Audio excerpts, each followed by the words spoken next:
Today, let me show you. It's strawberry season in California and we have the best strawberry stand. All the local restaurants use this stand for their strawberry. I mean, these are gorgeous, picture perfect. I've had several, they're delicious. I couldn't help myself. I'm going to make a kind of a shortcake biscuit I've got from King Arthur Flour baking site again. Love them. I've made this before. It's been a minute. I'm hoping that things are going to go a little smoother than my last couple of baking escapades, but you know, it's me. You never know what's going to happen. Buckle in. And as we're baking, I'll probably do some like spring book recommendation things that are on my spring book to be read list, my TBR. We'll just cook and bake and chat and talk about books. Cook and bake. We're going to talk about books. We're going to bake. We're going to chat. And yeah, let's do this.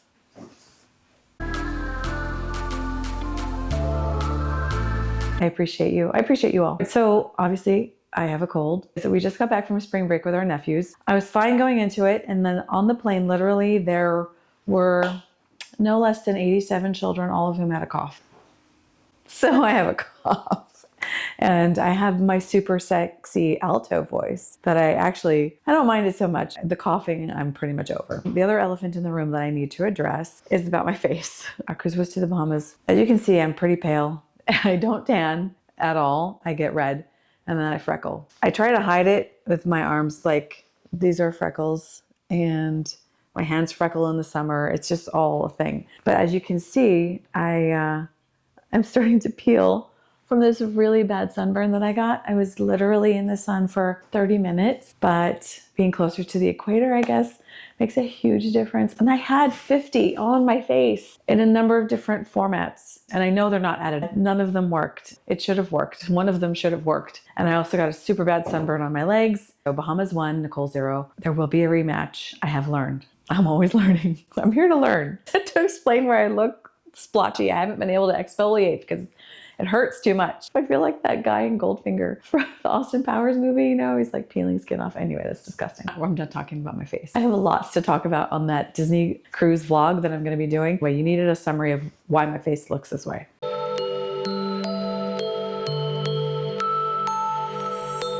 All right, hair's back. Glasses on, I mean business. Strawberry shortcake recipe is from King Arthur Flour. Definitely always going to link that in the description box. It makes these beautiful biscuits that you just pour these strawberries over, and it's like the freshest dessert. And they're not super sweet, which is nice. So let's get to it.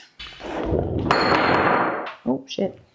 Oopsie. Oh, I need my knife. Surgeon needs her knife. I've had this flour container for so long. I need 3.5 cups of flour. I like baking because it's very precise. 3.5 teaspoons of salt. Now the cool thing about salt in baking, it's actually like a chemical reaction. The sodium and the chloride and all that stuff, they do magical chemistry things. I was a chem major. That's how I started this whole process. Salt is necessary. A tablespoon of baking powder. I always have to double check because once I used soda instead of powder, that was not good. Tablespoon.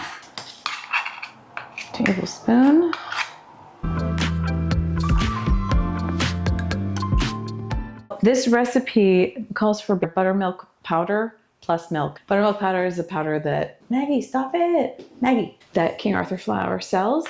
I've made it with the buttermilk powder before. I didn't really notice much of a difference than just using buttermilk, so that's what I'm gonna do. Plus, I don't have any, and I would like to do this today. We're gonna do buttermilk. We whisk together the dry ingredient, and then we're gonna work into cold butter. Cold butter. Let me cut it.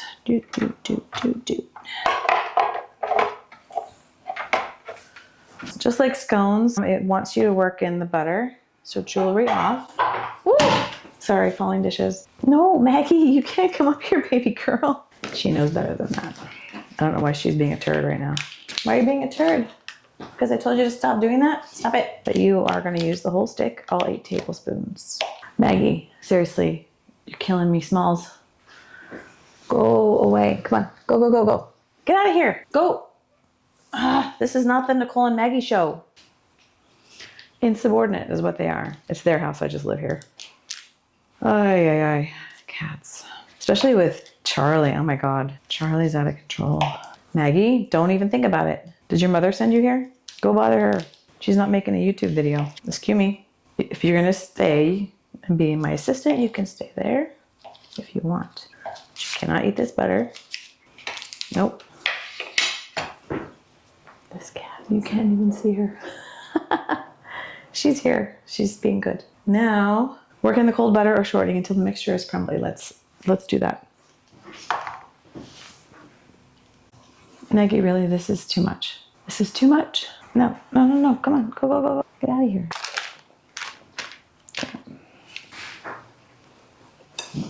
And you just kind of work it in, just like in the scone mixtures. I just kind of rub it between my thumb and forefinger and break it all up and mush it around. So.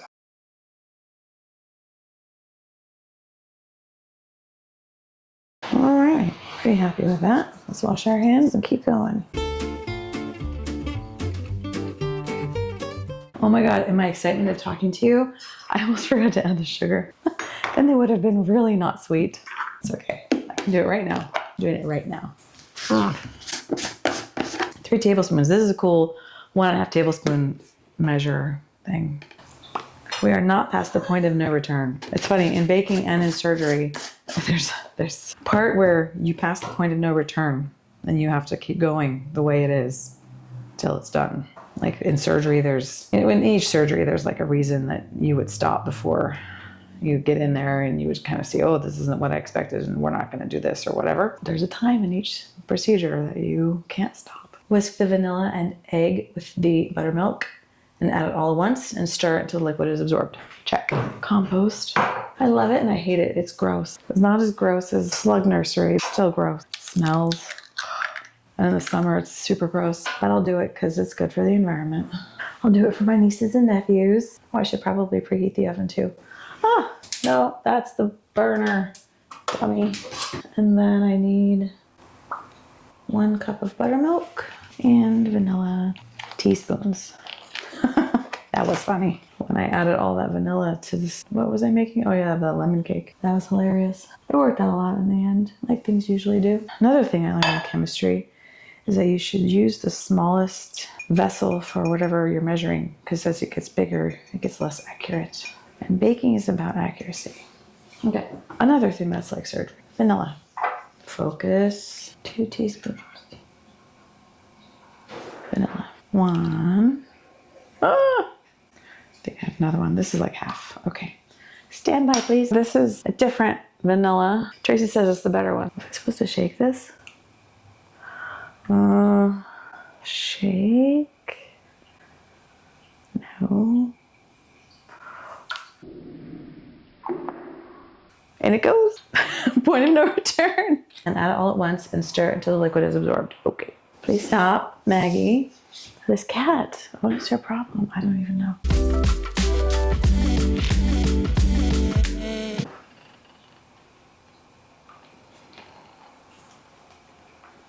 Once it's all the liquid's absorbed, I'm gonna turn it out onto my work surface. Knead it a couple of times and then make my biscuits. I can't remember the last time I've made these. Tracy, did I ever make these for you? So it's been at least 8 or 9 years. All right, now is the messy part. And I'm sure some of you might be wondering why I'm not wearing an apron. Any aprons that I've ever seen are like this narrow in the top. That's not gonna work, okay? That's just not gonna work. I'm just gonna have to wash this shirt anyway. So we're accepting it. This part always makes me nervous because kneading sounds hard, like bread. Bread is hard. You come with me. Get it all to stick together.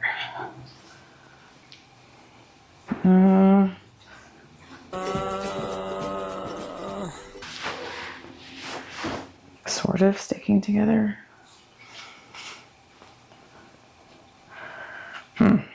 Well, guys, I think we lost some. I think there were some casualties. And of course, now I can't read my phone. Great. Tracy? No, but can you turn my phone on? Because my hands are all doughy now. I just don't know. Sure, I just can't bake them for you? Yeah, just my phone is right there. What do you want with it? Just can you open it so I can see what I'm supposed to do next? She got it. Pat the dough until it's about 1/2 to 3/4 thick and cut it out into 1.5 to 3 inch circles. Okay, I don't remember this part. Oh, there's one of my butters. Get in there. Get in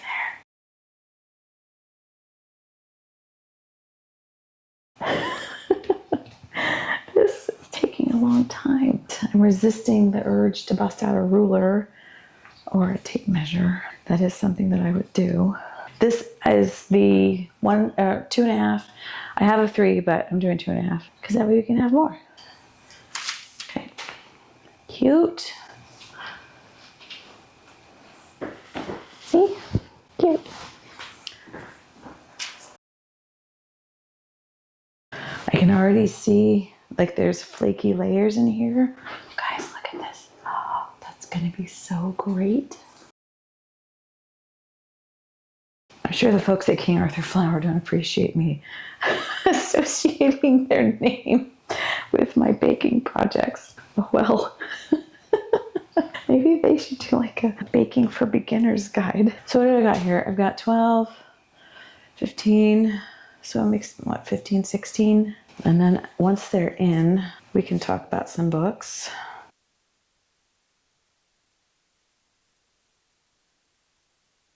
I just have to brush the biscuits with some milk and sprinkle with sugar. So it's perfectly fine if you want to use granulated sugar. I like using, I think they call it baker's sugar. I'll have to look it up. Sorry, I don't know. But it's the grains, as you can see, are a little bit coarser. And I think it just makes for a nicer presentation. I have them in all kinds of colors because I used to do this really cool cookie, Christmas cookie recipe that used all these, they were like little tiny, like shortbread balls, and I would roll them in the different colors of sanding sugar, the different colors of sanding sugar, and they look like little ornaments. I have a ton of different colored sanding sugars, but anyway, that's what I'm going to be doing.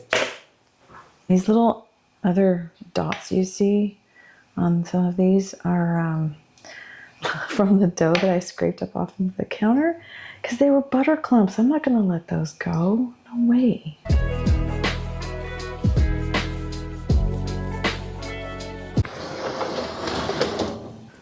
All right, bake for 10 to 12 minutes or until golden brown. See you guys later. While we let the shortcake biscuits or muffins or whatever you want to call them bake, we're gonna enjoy some sparkling water in my new cup and go over some of the books that I hope to read this spring. My list of hopefuls is always longer than what I can get to. You know, dream big, right? The first thing I am excited to share, it's a subscription box and it helps you expand your classics library. And I love the classics. I haven't read enough of them. There's just so much wealth of literature out there. I don't sponsor this in any way. They don't even know I'm doing this. But I just love the whole concept so much. This spring, it's The Mysterious Affair at Styles, which is an Agatha Christie book. I have read maybe 1 or 2 Agatha Christie books in my whole life. I'm kind of more of a Sherlock Holmes kind of girl. That's not to say anything bad about Agatha Christie or Hercule Poirot or however the hell you say his name. This book is a beautiful edition. It's the children edition. It's going to be a great addition to my bookcase. But the most amazing thing about this book club is that as you read, you get to open little gifts. So I haven't opened any of these because I haven't read the book yet. You can go on to their YouTube page or their Instagram page. And I think that she does a whole unboxing if you're interested to know kind of what the kind of stuff is in here. It's stuff like, you know, tea, or if it's in the winter, hot chocolate. I think I've had a candle before, or a mug, just fun little gifts. So I have a gift at page 47 and page 48. I don't know what this is. Sounds fun, maybe edible. This is the gift when you finish the book. And then here's a swag bag, just in general for while you read. And then there's always another book, which is amazing. That's opening on page 144. So I'm probably gonna read this one first, just because I am the most excited about it. The Mysterious Affair at Styles by Agatha Christie. I have another one of these boxes. I'm going to do that in a little bit though. Now for the rest of the books, I have sorry, this cold is ridiculous. I have a mixture of classics and more modern books, as well as things that I've read before. It screams spring to me. First off, what I want to share with you is which one? Oh, there's so many good ones. Let's do this one. Secret Garden. I've never read this. It is a classic. It is a children's book.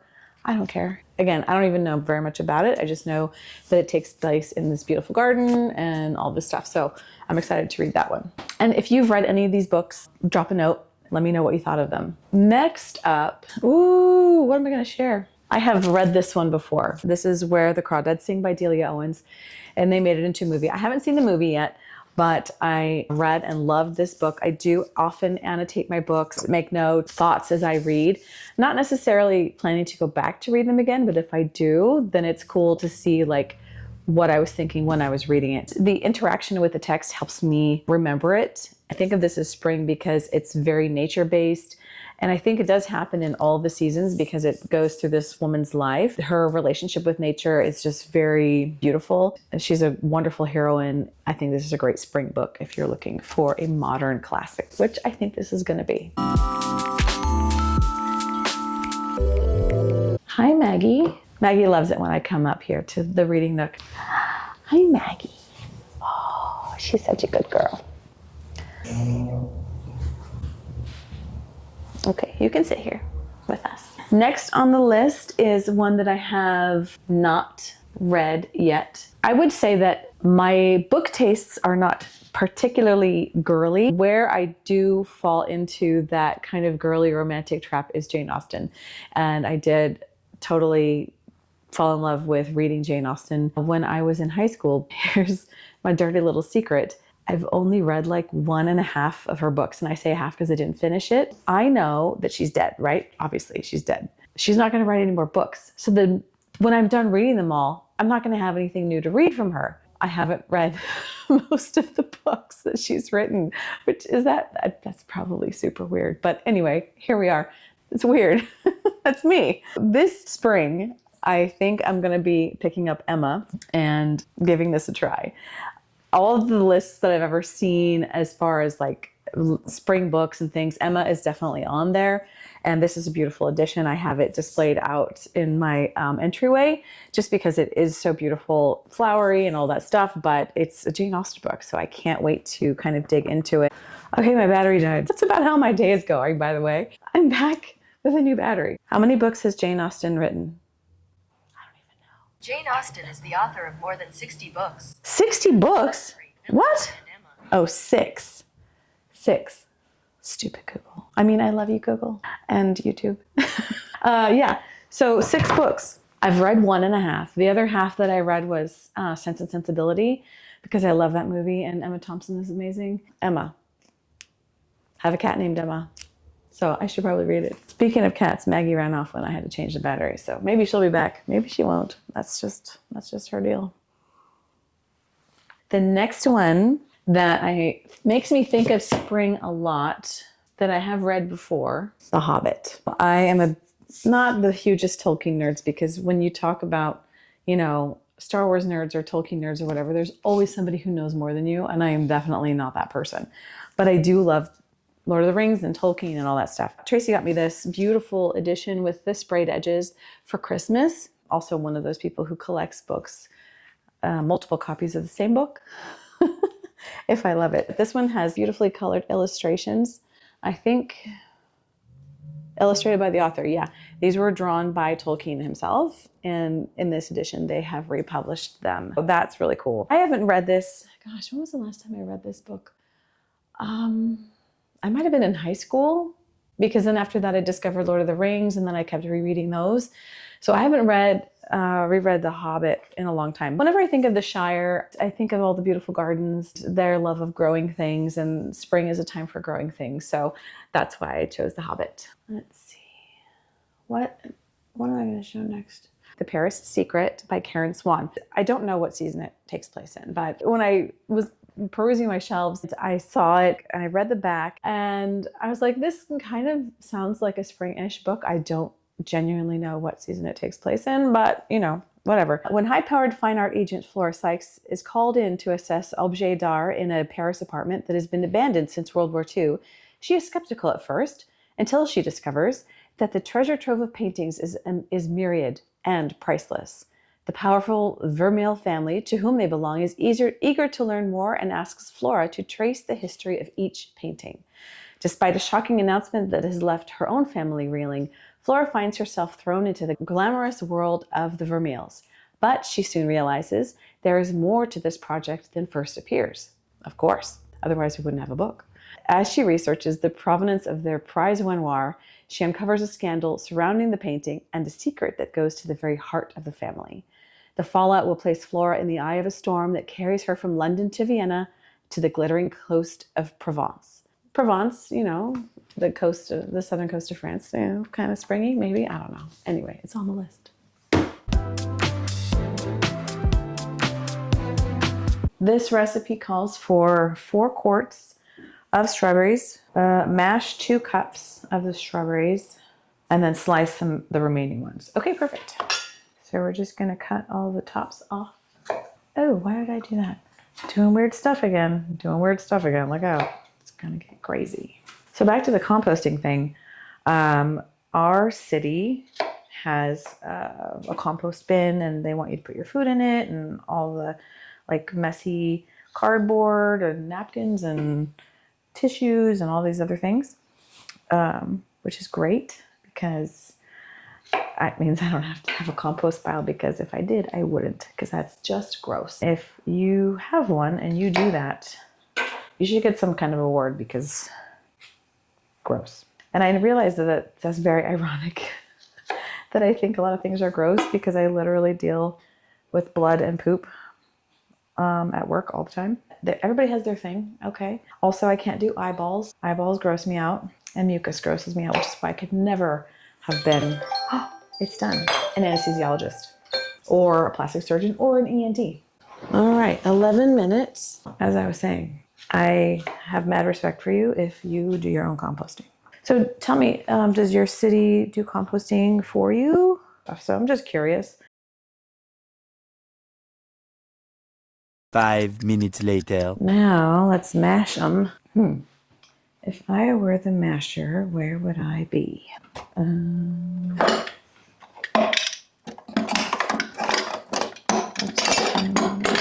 No way, bro. I can't find the masher, so it's all about the tools. Oh, dude, this is gonna be a disaster.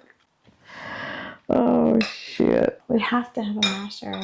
I've seen it. I have literally seen it. I'll take anything of a similar shape even. Let's try the bottom of this and see if it works. Oh, that's not bad. Okay. I foresee disaster. It was bound to happen. It is me, you know. 5 minutes later. What do we think? I think that's pretty good. 1/2 cup of sugar and 2 teaspoons of lemon juice.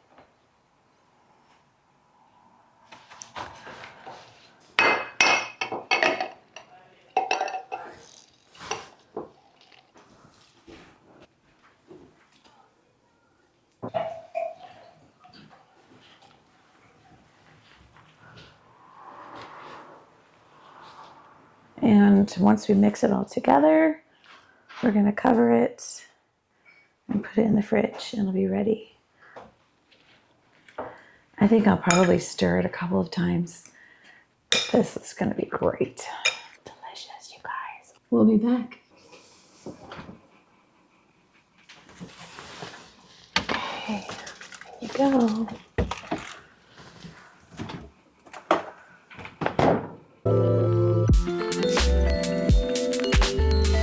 The next one is another modern one that I was super excited when I picked it up in the bookstore.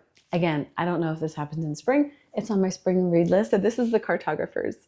Nell Young's whole life and greatest passion is cartography. Her father, Dr. Daniel Young, is a legend in the field and Nell's personal hero.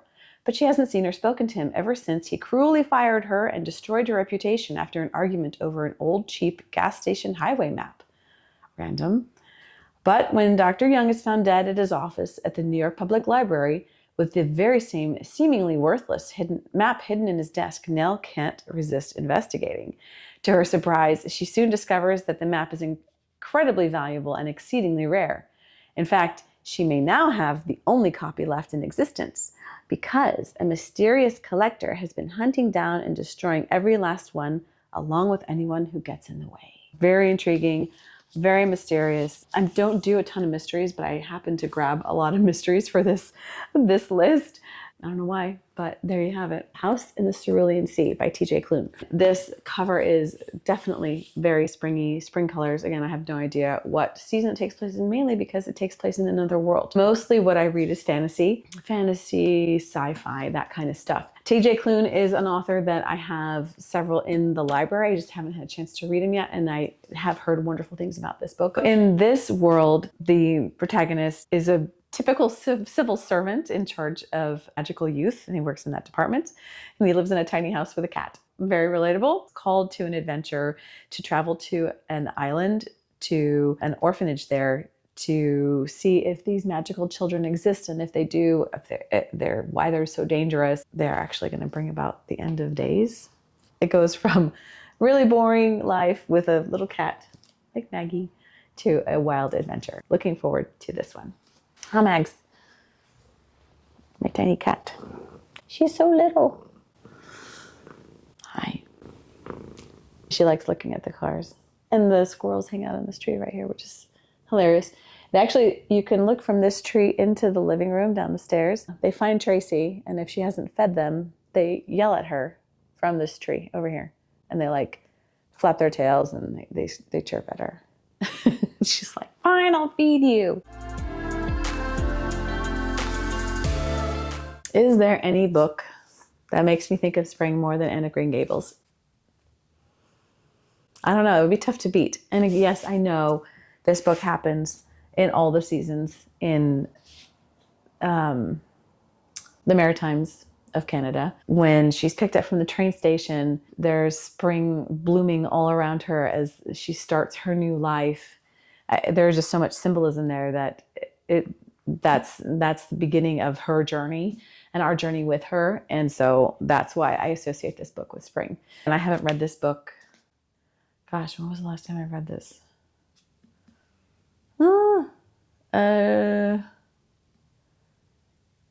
Maybe in my early 20s. So it's been a minute. It's been a minute. I did watch the BBC, no, it wasn't BBC, CBC, the Canadian Broadcasting Company. I don't know if that's the initials. Sorry to my Canadian friends. Please correct me in the comments. Their production of the Anne story, the Anne with an E, which I really liked. It was a little dark because it dealt with some pretty heavy topics, more than they do in the book. They took some liberties, which I'm fine with. I mean, film and filmmaking is an art as well as writing. I really enjoyed it. If you haven't checked it out, I think it's still available on Netflix. Anne of Green Gables, Anne with an E, spring all around. The last book is another of the Literary Book Club box, and it's my second Jane Austen book. I know. It's Mansfield Park. Look at this gorgeous edition. I don't have this at all anyway, so this is the first copy in my library. I will not write in these. I will not annotate these. Anything that's a special edition like this, I won't annotate in. But again, it has all these fun things. I think this is a candle, and they always send a fun bookmark. Gotta love that. It's beautiful. And there's another book in here. Another fun thing to open here. And this might be a book sleeve. Oh, this is exciting. And then I love that they have these like frameable art prints. Her own thoughts and reflections were habitually her best companions. I understand that. They often have a wait list if you're interested in joining. Not sponsored in any way. I just love the whole concept of this box. That is my spring list. And I know it's super long, but I have all the way until June 20th to read these books. 1, 2, 3, 4, 5, 6, 7, 8, 9, 10. 10 books. And it's April 8th. April 7th, April 8th. So I think it's doable. I have I can try. I have a lot going on. If you are into reading and you enjoyed this, please let me know. This is the first time I'm doing this. I have been a reader since I can remember. My mom would have to drag me out of the house because I was reading too much. I remember going to the library in the summer and coming home with stacks of books like this that I would have to read in a week. And I would often bite off more than I could chew. Nothing new here. I've just always loved the stories and the friends that I made within the books. I know it sounds kind of silly, but they become my friends as I read them, and I just get so immersed in the story. And anyway, that's books with me. So let's head back and finish our strawberry shortcakes. These strawberry shortcakes were every bit as good as I remember them. Not too sweet, and of course the strawberries just took it over the top. I did off camera make a whipped cream that just using heavy whipping cream, sugar, and vanilla to taste. And since you already saw me do that in a previous video, I just skipped that part. But the juice from the berries kind of settled in the refrigerator for an hour, and it turned out picturesque. I hope this inspires you for a great spring desserts, spring books, and I'll catch you in the next video. Here's one for you now.